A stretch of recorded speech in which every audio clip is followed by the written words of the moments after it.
बिस्मिल्लाहिर्रहमानिर्रहीम। Complex analysis two के next lecture के साथ हमारा आज का टॉपिक है मैक्सिमम मॉडुलस प्रिंसिपल। इस थ्योरम की स्टेटमेंट देखते हैं जी। क्या है? Let F Z be analytic, यानी एफ जी एक हार्मोनिक फंक्शन है। F Z be analytic within and on a simple closed contour C. किसी कर्व यानी कंटूर के ऊपर के किसी कर्व पर, ऑन द क्लोज कर्व किसी कंटूर पर, और विद इन द कंटूर ये फंक्शन एफ जी एनालिटिक है। एफ जी एक कम्प्लेक्स वैल्यूड फंक्शन है जो कि एनालिटिक है। Then f ji mod attains its maximum value on C, not inside. यानी ये जो फंक्शन एफ जी है इसकी मॉडुलस वैल्यू कंटूर सी पर मैक्सिमम वैल्यू होगी unless F g is constant. लेकिन अगर ये कम्प्लेक्स वैल्यूड फंक्शन एफ जी कांस्टेंट फंक्शन होगा तो फिर ये मैक्सिमम वैल्यू सी पर भी होगी और विद इन द सी भी होगी।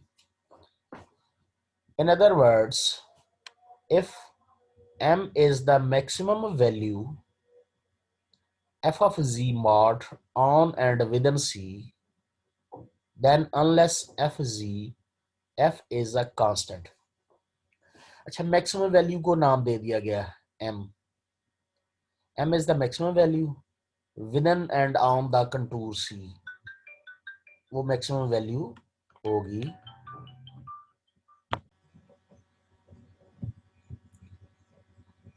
then unless f is constant, f of z mod less than m for every point z within c। हमने m को जब मैक्सिमम वैल्यू करार दे दिया, आप ये कर्सर देख रहे होंगे, if m is the maximum value, तो फिर ऑन द कंटूर और विद इन द कंटूर जो फंक्शन की मॉडुलस वैल्यू है इस मैक्सिमम वैल्यू से कम रहेगी। चलें जी इसका प्रूफ देखते हैं। इसके प्रूफ के हवाले से step 1, since f g is analytic and hence continuous. जो फंक्शन एनालिटिक है वो कंटिन्यूस भी होता है। क्यों एनालिटिक से हमारी क्या मुराद होती है? जब हम कहते हैं ना कोई फंक्शन एनालिटिक है तो फिर हमारी मुराद होती है वो उसका डेरिवेटिव एग्जिस्ट करता है। डेरिवेटिव एग्जिस्ट करता है तो इसका मतलब है फिर वो जो फंक्शन डिफरेंशिएबल होता है वो कंटिन्यूस लाजमी होता है। Since f g is analytic and hence continuous within and on C, contour पर और उसके अंदर विद इन द कंटूर भी वो एनालिटिक है और कंटिन्यूस है। It follows that f ji mod must attain its maximum value m at some point on और विद इन सी। इसका मतलब है ये कंटिन्यूस फंक्शन है, ग्राफ में कहीं होल कहीं गैप नहीं है, कहीं छिदा हुआ कटा हुआ नहीं है, डिसकंटिन्यूस नहीं है, कंटिन्यूस फंक्शन है। तो इसका मतलब है कहीं ना कहीं पर उसकी मैक्सिमम वैल्यू m पाई जाती है। Now suppose that fg is not constant and we desire to prove that।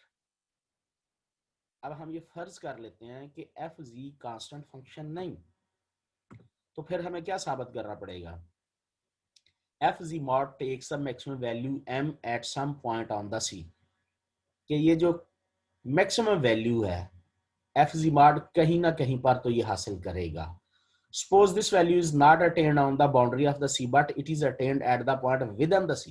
हम ये फर्ज कर लेते हैं कि वो जो मैक्सिमम वैल्यू है वो बाउंड्री पर नहीं है, लेकिन विद इन द सी है। वो कहां पर? Z equal A, so that f ji mod equal M कब? Z इक्वल A पर है। जब ये Z, ये आप कर्सर देख रहे हैं, इस फंक्शन में Z A पुट कर दिया जाएगा तो इसकी value f of A mod m होगी। लेट फर्ज करें कि ये जो आप फिगर इस वक्त मुलाहजा कर रहे हैं, ये कंटूर है सी, इसमें विद इन द कंटूर एक और कर्व है हमारे पास C1. Let C1 be a circle inside C with center at Z equal A. C1 एक सर्कल है जिसका सेंटर यहां मकाम A पर है, पॉइंट A पर. Then since fz mod equal m is maximum value of fz mod and fz is not a constant, there must exist a point z equal b inside C1 such that f of b mod less than m. ठीक है, function constant भी नहीं है, value very करती है, maximum m है और maximum m point A पर है, इसलिए पॉइंट A के अलावा कोई और पॉइंट अगर b z equal b put हो गया तो उस पॉइंट B पर वो वैल्यू मैक्सिमम वैल्यू से कम होगी, f of b mod less than m होगा. ठीक, लेट f ऑफ b. अच्छा, अब इस इनइक्वालिटी को अगर बराबर करना, इक्वल करना, तो इसका मतलब है बड़ी साइड से कुछ वैल्यू निकालना पड़ेगी. f of b mod equal m minus epsilon where epsilon positive. Since fz mod is continuous at b for r chosen epsilon greater than 0, there exists delta greater than 0 such that, क्योंकि ये continuous value है तो continuous की definition लगाएंगे. f of z mod f of z mod minus f of b mod whole mod less than epsilon 2 where z minus b less than gamma delta. ये हमारे पास continuous की continuous function की हमारे पास definition, epsilon delta form इस definition को हम कहते हैं. Also since f of z mod minus f of b mod less than equal f of z mod minus f of b mod whole mod. अच्छा, ये बात ये एक इनइक्वालिटी, एक रिजल्ट पाया जाता है कि अगर हमारे पास a mod minus b mod हो तो वो लेस देन इक्वल होता है a mod minus b mod whole mod. ठीक है जी, वी कंक्लूड फ्रॉम a, ये जो इक्वेशन का नाम ये रखा गया. अब यहाँ पर हम इसकी जगह एक इससे भी छोटी वैल्यू लगाएंगे. ये राइट साइड बड़ी है, लेफ्ट साइड छोटी है, तो हम ये लेफ्ट साइड में इस इनइक्वालिटी की हेल्प से मजीद छोटी वैल्यू लगाएंगे. तो वो क्या बन जाएगी हमारे पास, इससे भी छोटी कीमत एफ जी माइनस, यानी इन दो को कंपेयर किया गया, ये ए में और इसको मिला के ये रिजल्ट बन गया f g minus f ji mod minus f b mod less than epsilon by 2. अब यहाँ ये नेगेटिव वैल्यू दूसरी तरफ शिफ्ट कर दीजिए, f ji mod less than f b mod plus epsilon by 2. अच्छा, अब यहाँ हमने एफ बी मॉड की एक वैल्यू पीछे करार दी थी, ये देखिए, ये f b mod m minus epsilon, ये यहाँ पर अप्लाई कर दीजिए.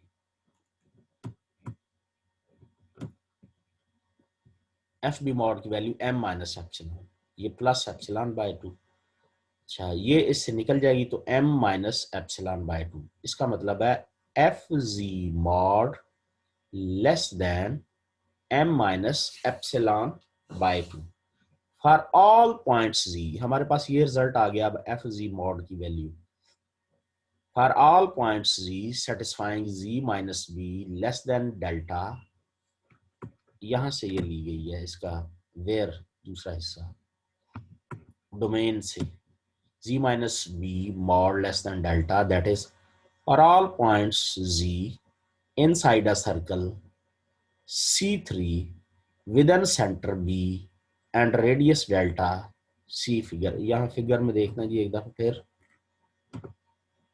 ये हमारे पास कंटूर C, एक सर्कल हमारे पास C1 है और उसके अंदर एक सर्कल C2 है.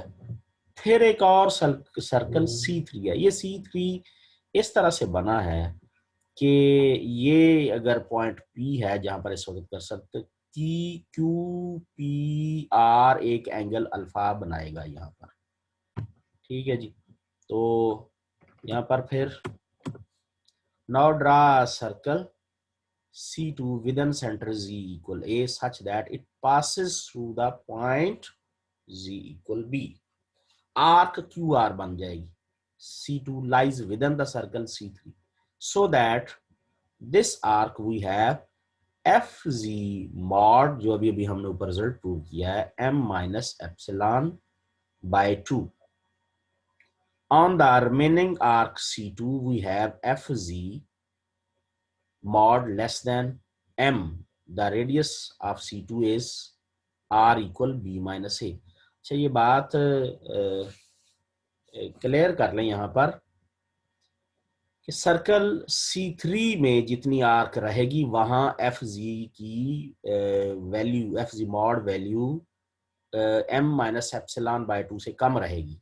लेकिन जो सर्कल C2 में आर्क जितना हिस्सा आएगा वहां पर ये C2 की value FZ mod less than equal M रहेगी और C2 का radius B minus A।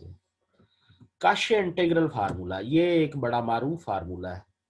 F of A equal 1 over 2 pi iota integral along the curve C2 FZ over Z minus A dz। इस फार्मूले का नाम है काशे integral formula.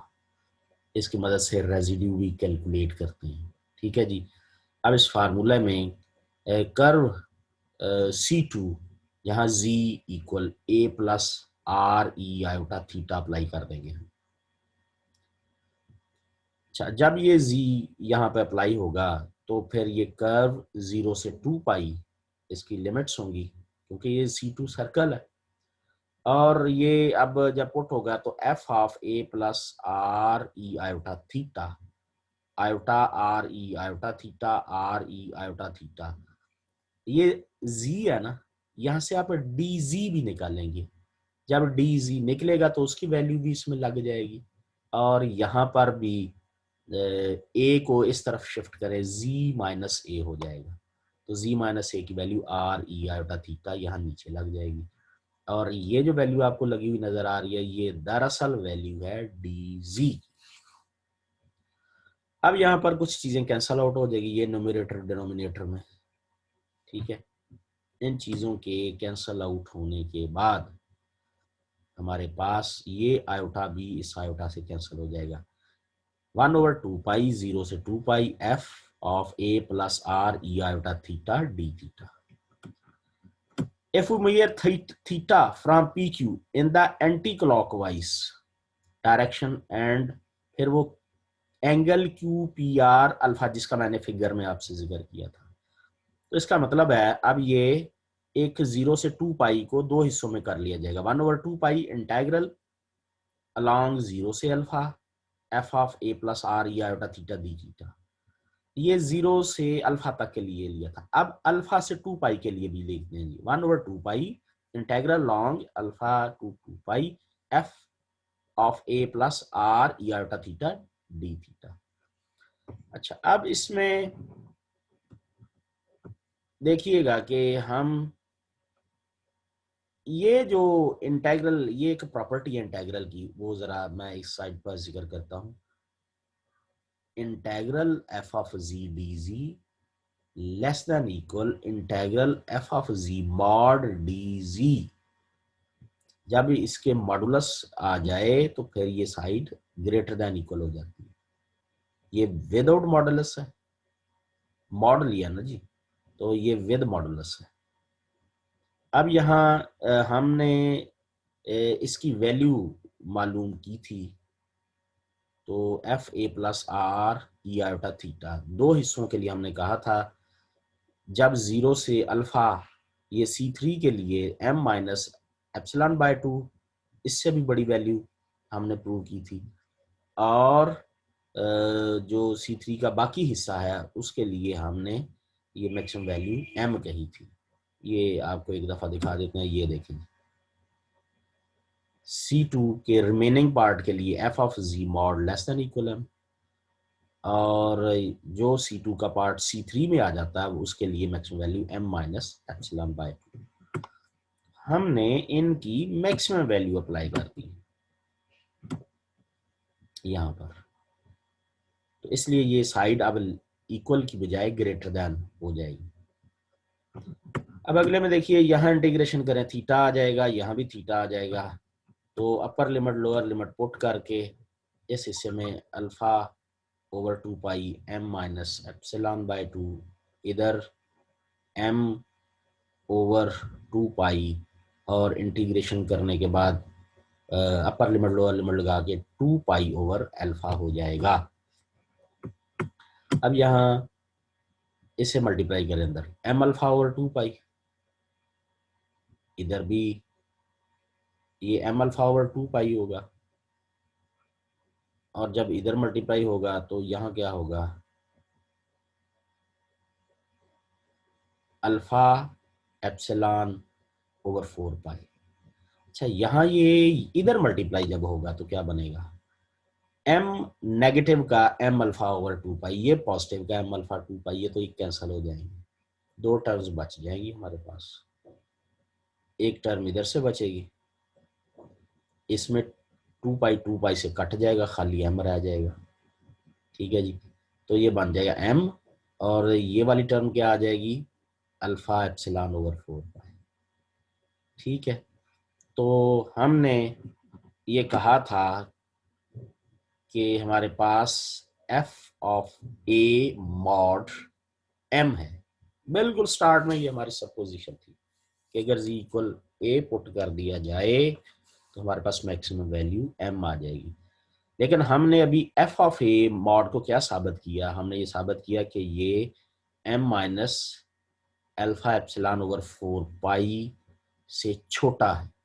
तो ये बात एक ही वक्त में गलत साबित हो गई कि ये m के इक्वल भी है, ठीक है, और इस वैल्यू से कम भी है।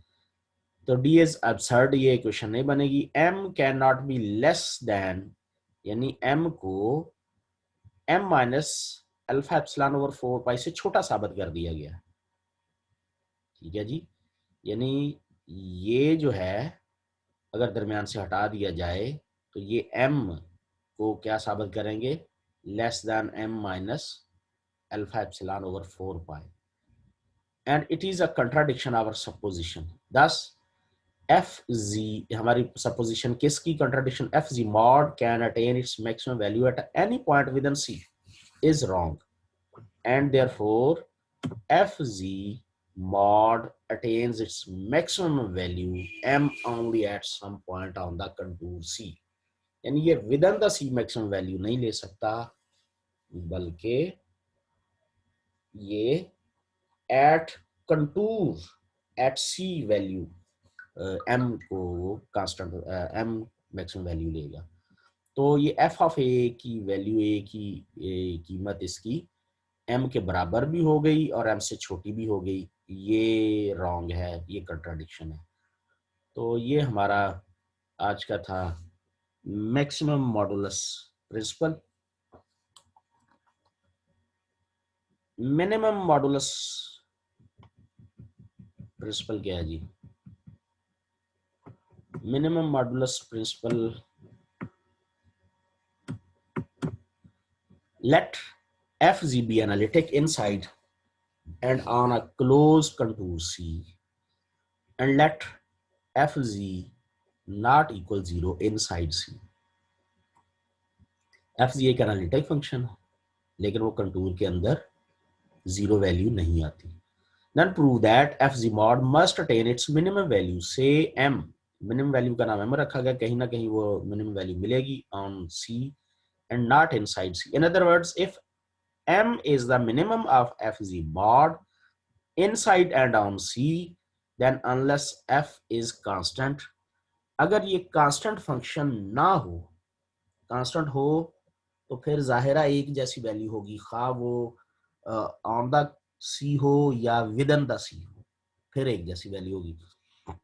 लेकिन कांस्टेंट नहीं है, तो फिर f of g mod greater than m for every point g equal g not inside C within the C f of g mod function की हर पॉइंट पर वैल्यू इस एम से बड़ी आएगी। एम क्या है? ये मिनिमम वैल्यू है। इसके प्रूफ में since f g is analytic inside and on C and f g not equal 0, therefore 1 over fg is analytic on and within c। तो एफ ऑफ जी भी एनालिटिक है, लेकिन 1 ओवर एफ जी ए वो भी within and on the C analytic है। By maximum modulus principle 1 over f z mod cannot attain maximum value within the C, and consequently f of z mod cannot attain minimum value within the C। हमने इसका reciprocal करके देख लिया ना जी, ठीक है। Reciprocal करके हमने कहा कि ये within the C contour के अंदर ये मैक्सिमम वैल्यू नहीं लेगा, तो इसका रेसिप्रोकल फिर क्या है? वो minimum value within the C नहीं लेगा। Also fg is continuous on and within C, therefore f of z mod must attain minimum value at some point C। किसी भी पॉइंट C पर वो मिनिमम वैल्यू लाजमी हासिल करेगा। ये उसी को इस्तेमाल करके उसका रिजल्ट बनाया गया। तो आज जो आपने क्वेश्चंस लिखने हैं उनमें मैक्सिमम मॉडुलस प्रिंसिपल की का थ्योरम लिखना और ये मिनिमम मॉडुलस प्रिंसिपल इसकी भी स्टेटमेंट लिखनी, दोनों की स्टेटमेंट लिखनी। एक बात याद रखें, आपका क्लास का जब जूम ऐप पर वाइवा रिकॉर्ड किया जाएगा तो उस वाइवा में ये इन थ्योरम्स की स्टेटमेंट आपसे पूछी जाएगी। यानी आपसे पूछा जाएगा स्टेटमेंट सुनाइए मिनिमम मॉडुलस प्रिंसिपल की, या फिर ऐसे पूछा जाएगा कि स्टेटमेंट सुनाइए मैक्सिमम मॉडुलस प्रिंसिपल की। तो ये दोनों स्टेटमेंट्स आपने इसमें जाके लिखनी है ना कमेंट सेक्शन में, ये दो। तीसरी चीज, what is Cauchy integral formula? What is Cauchy integral formula? और चौथी चीज, व्हाट इज हार्मोनिक फंक्शन? ये चार चीजें आज आपने कमेंट सेक्शन में जाकर लिखनी है, और ये जो चीजें बताई जा रही हैं ये आपसे वाइवा में भी पूछी जाए।